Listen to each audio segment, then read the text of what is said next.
नमस्कार, गुलिस्तान न्यूज में आपका स्वागत है और मैं हूं आपके साथ निशांत। आज हम चर्चा कर रहे हैं एक ऐसी मुलाकात की जिस पर दुनिया भर की निगाह टिकी है। दरअसल एक मुल्क जो कि पूंजीवाद का समर्थक रहा है और एक मुल्क जो कि साम्यवाद का समर्थक रहा है, और ऐसे में इन दोनों मुल्कों के बीच द्वितीय विश्व युद्ध के बाद से लगातार कोल्ड वॉर चलती रही और इस कोल्ड वॉर के चक्कर में इन दोनों मुल्कों का तो ज्यादा नुकसान नहीं हुआ, लेकिन मिडिल ईस्ट आज तक इस अस्थिर है और इसके अलावा दुनिया भर के तमाम छोटे बड़े मुल्क इनसे प्रभावित हुए हैं। ऐसे में इस मुलाकात से दुनिया भर के मुल्कों को उम्मीद है। वहीं दूसरी तरफ सबसे अहम देखा जा रहा है कि जब व्लादिमीर पुतिन और अमेरिकी राष्ट्रपति जो बाइडेन मिलेंगे तो चीन की क्या प्रतिक्रिया होगी। दरअसल जिस तरीके से एशिया में पावर को एक तरीके से न्यूट्रल करने के लिए अमेरिका तमाम कोशिशें कर रहा है, ऐसे में रसिया के साथ उसकी मुलाकात इसी संदर्भ में देखी जा रही है, क्योंकि जिस तरीके से कोरोना महामारी के बाद से चीन ने दुनिया को आंखें दिखाई हैं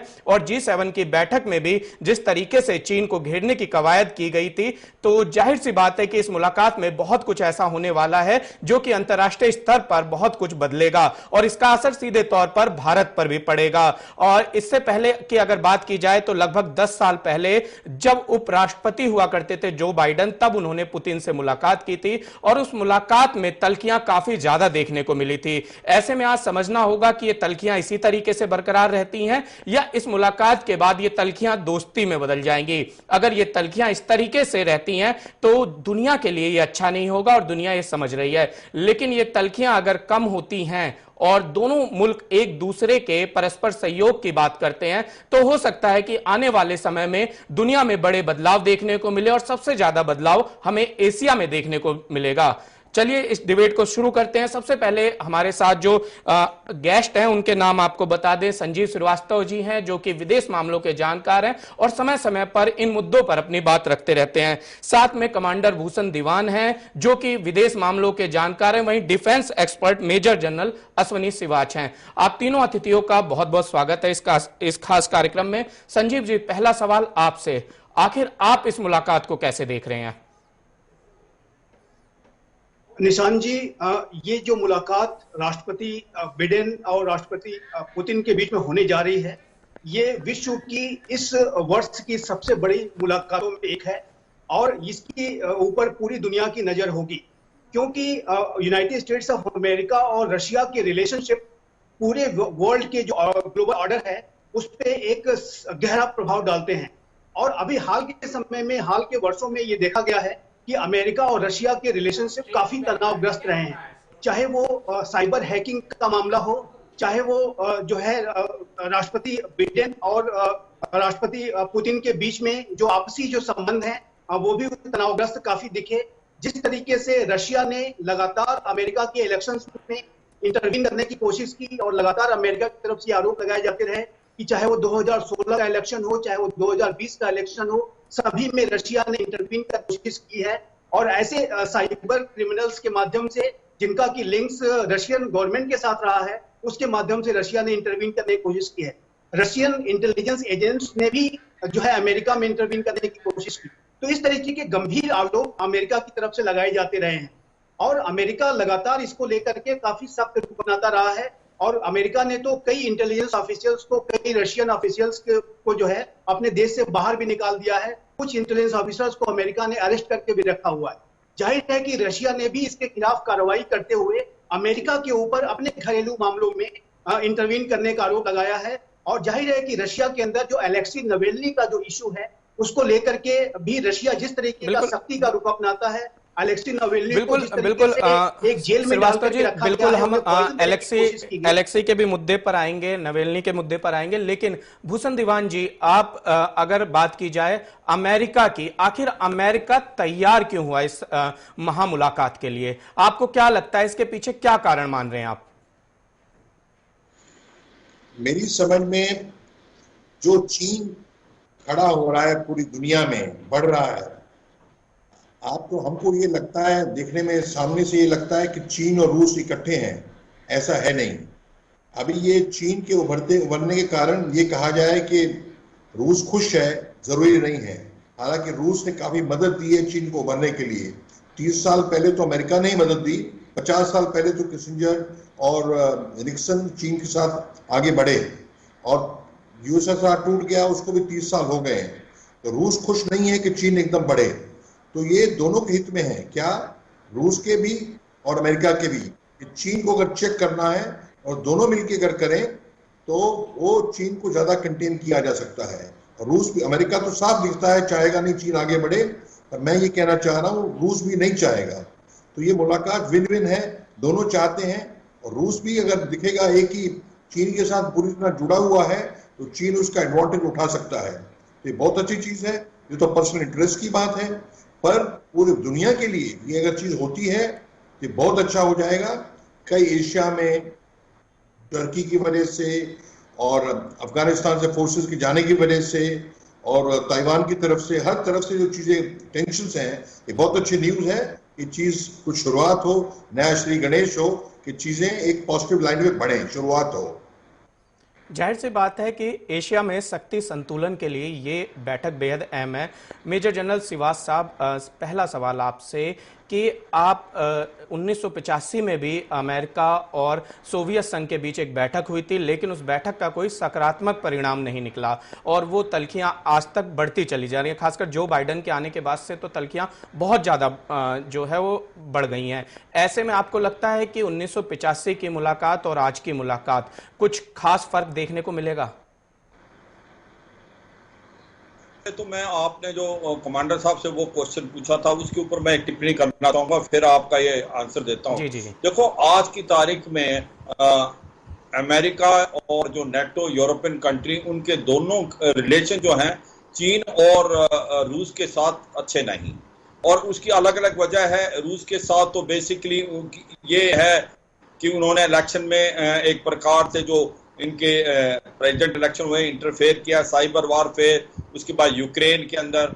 तो ये 3-4 चीजें हैं, मगर ये इतनी बड़ी इंपॉर्टेंट चीजें नहीं हैं जितनी कि चीन के है। चीन जो है कि एग्रेसिव असर्टिव एटीट्यूड के साथ पूरे वर्ल्ड में आज दादागिरी कर रहा है और विस्तारवादी गतिविधियों कर रहा है। अगर ऐसे में अमेरिका और पूरे यूरोप दोनों के अगेंस्ट जाएंगे तो जरूरत है कि रूस और चीन दोनों मिल जाएंगे, और रूस और चीन को अगर दोनों मिल गए तो बड़ा मुश्किल हो जाएगा उनको एक प्रकार से काउंटर करना। इसलिए मुझे लगता है जो बाइडेन की जो नई स्ट्रेटेजी है वो काफी ठीक है कि पुतिन के साथ बातचीत करके किसी हाल तक थोड़ा सा सॉफ्ट किया जाए और समझौते की तरफ पहुंचे, और जिसके कारण पूरा फोकस चीन की तरफ कर सकते हैं। क्योंकि चीन आज जो है सारे संसार के लिए एक खतरा पैदा हो गया है। जिस प्रकार से उसकी विचारवादी गतिविधियां साउथ चाइना सी में भी, ईस्ट चाइना सी के अंदर हैं, उसने जो ताइवान को हड़पने की कोशिश करा जबरदस्ती, हांगकांग के अंदर न्यू सिक्योरिटी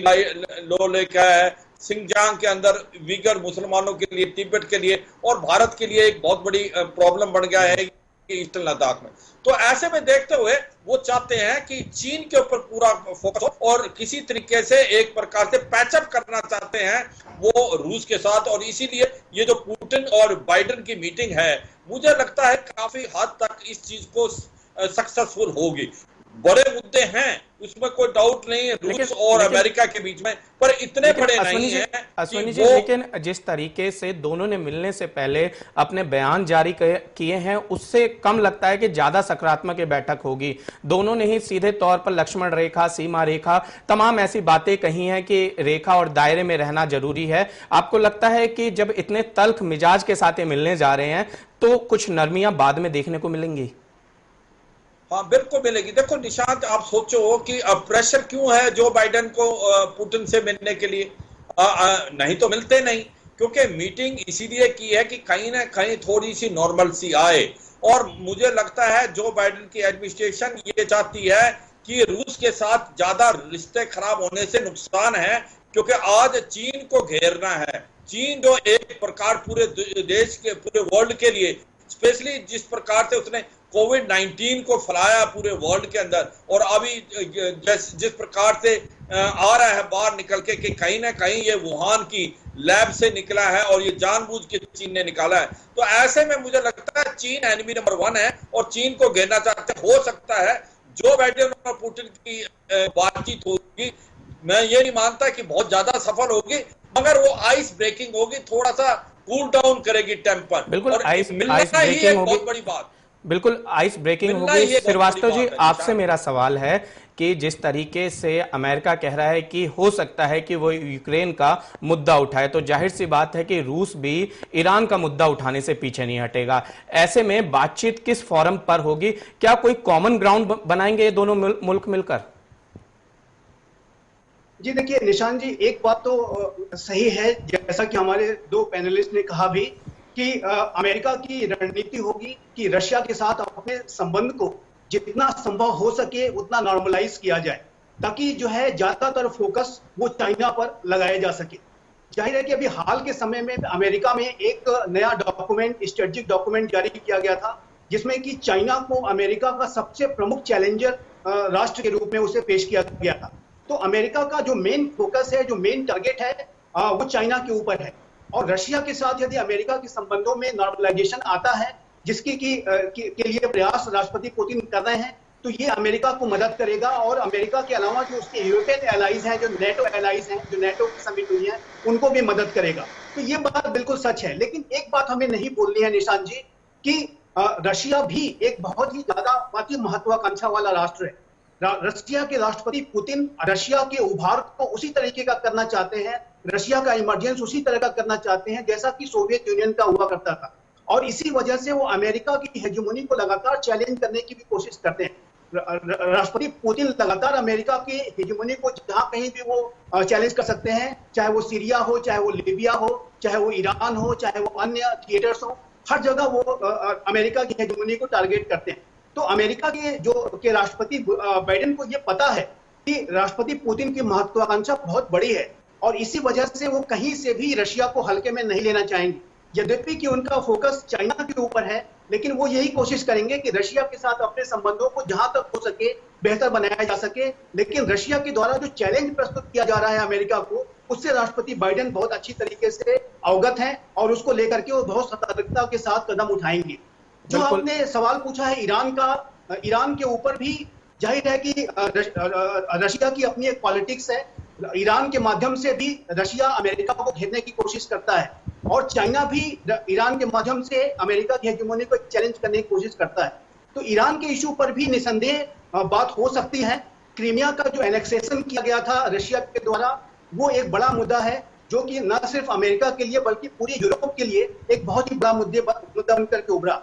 और 2014 में जिस तरह का रशिया ने एनेक्सेशन किया, इस तरीके का तो जो बिहेवियर आज के आधुनिक समय में, आज के आधुनिक विश्व में नहीं देखा जाता है, कि जब कोई एक राष्ट्र दूसरे राष्ट्र के ऊपर हमला करके उसके एक भाग को अपने भाग में मिला ले। तो ये एक बहुत बड़ी घटना थी, और जिसका की प्रभाव अमेरिका और पूरे यूरोप पे पड़ा है। और उसके बाद से आप देखिए निशान जी, तो बहुत बड़े सैंक्शंस अमेरिका ने रशिया के ऊपर लगाए। बिल्कुल तभी रिश्तों में तल्खियां तभी रिश्तों में तल्खियां भी बहुत ज्यादा देखने को सामने आई थी।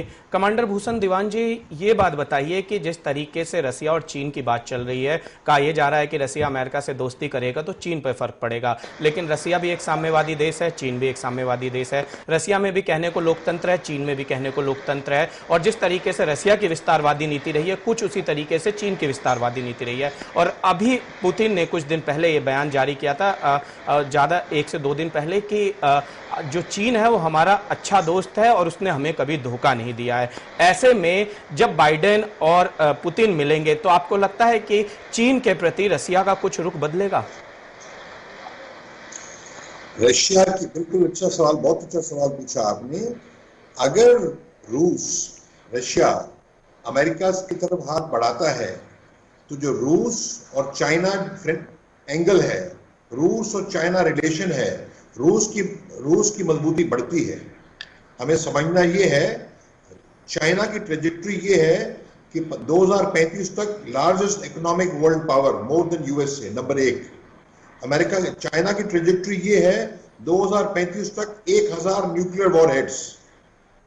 तो रूस भी पिछड़ा हुआ है, इकोनॉमिकली भी पिछड़ा हुआ है, और मिलिट्री भी पिछड़ा हुआ है।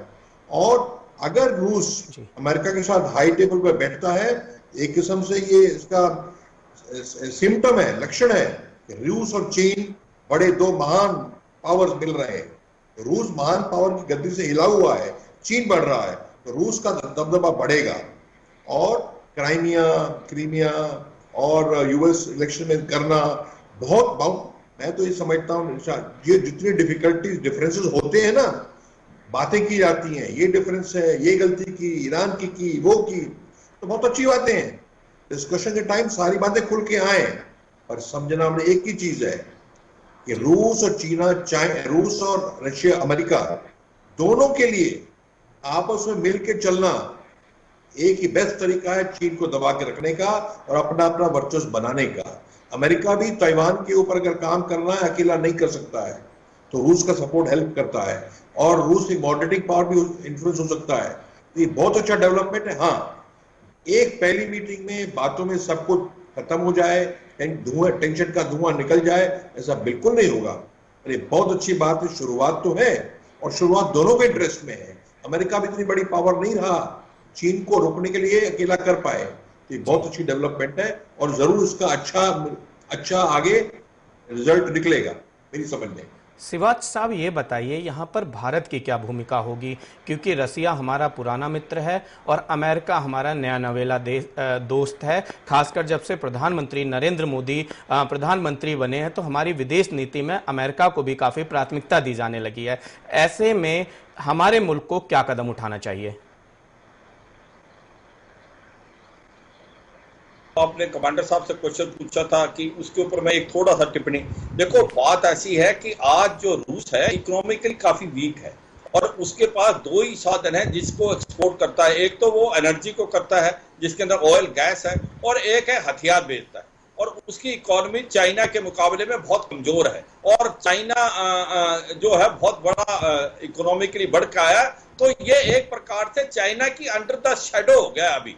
और रूस जो है चाहता है किसी तरीके से इकोनॉमिक सैंक्शन हटे, वो उसको हर्ट कर रही है जो अमेरिका ने और यूरोप ने लगाई हुई है। और दूसरी बात यह है कि उसका सारा ऑयल और एनर्जी पूरी यूरोप में जाती है, तो उसको नाते बनाना चाहता है और हथियार बेचने के लिए भी उसको मार्केट चाहिए। तो मुझे लगता है कि रूस चाहेगा कि अमेरिका से उसके रिलेशन अच्छे हों तो उसको इकोनॉमिकली बहुत फायदा होगा। अभी आपने बात बताई, पूछा जो क्वेश्चन कि भारत किस तरीके से देख रहा है ये अमेरिका और रूस की जो वार्ता और हमारे रिलेशन दोनों के साथ कैसे। देखो, रूस जो है हमारा एक सबसे बड़ा दोस्त है जिसने हमारे को 1971 में बहुत मदद की थी जब हमारा भारत और पाकिस्तान की लड़ाई हो रही, बांग्लादेश एक प्रकार से बॉर्न हुआ था। और उसके बाद हमारे रिलेशन हरदम अच्छे रहे हैं और रूस हमारे को जब भी जरूरत पड़ी है तो हमारे साथ खड़ा हुआ। मगर इसमें भी कोई सच्चाई है पूरी कि अभी हमारे 2000 से अमेरिका के साथ भी रिलेशनशिप बहुत अच्छे हो गए हैं। अभी हम स्ट्रेटेजिक पार्टनर बन गए हैं। हमने 4 जो फाउंडेशन एग्रीमेंट की है जिसके अंदर लिमियो भी है, logistic exchange memorandum of understanding, उसके बाद कासा communication compatibility and security agreement, फिर बेका किया था basic exchange and cooperation agreement. उससे हमारे आपस में तालमेल इतना अच्छा हो गया कि हमारा जो लेटेस्ट टेक्नोलॉजी है अमेरिका भारत को देने को लिए तैयार है, स्पेशली हथियारों में और मेक इन इंडिया कॉन्सेप्ट में। तो भारत के रिलेशन आज की तारीख में अमेरिका से भी बहुत अच्छे हैं।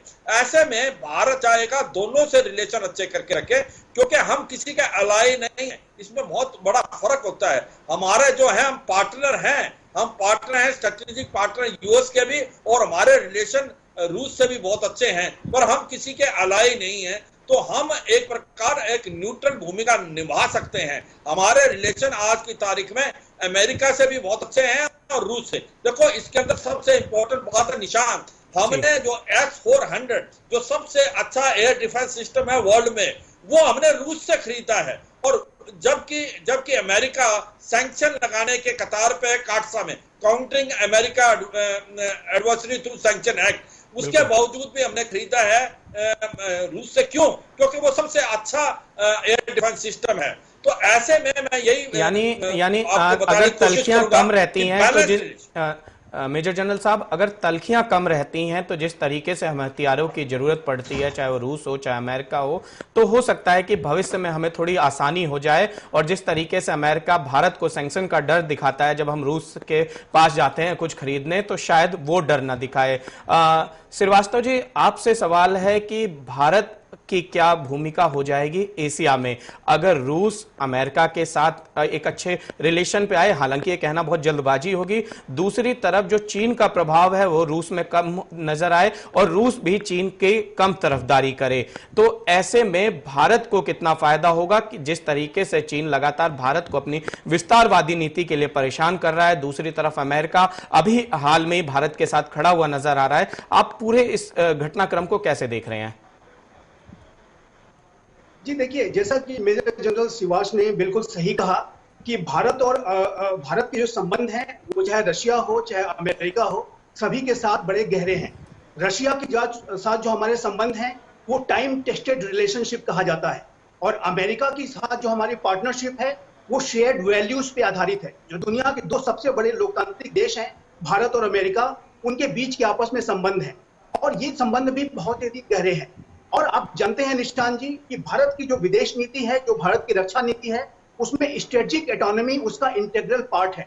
स्ट्रेटेजिक ऑटोनॉमी के आधार पे ही हम चलते हैं। हम अपने वेपन्स का जो एक्विजिशन करते हैं उसमें भी डाइवर्सिफिकेशन है। हमने रशिया से भी S-400 खरीदा है, अमेरिका से भी हम वेपन्स खरीद रहे हैं, फ्रांस से हमने राफेल विमानों को खरीदा है, इजराइल से हम अपने वेपन्स खरीदते हैं। तो भारत की जो विदेश नीति है, भारत की जो रक्षा नीति है, उसमें हम स्ट्रेटेजिक ऑटोनॉमी को बहुत गंभीरता से फॉलो करते हैं।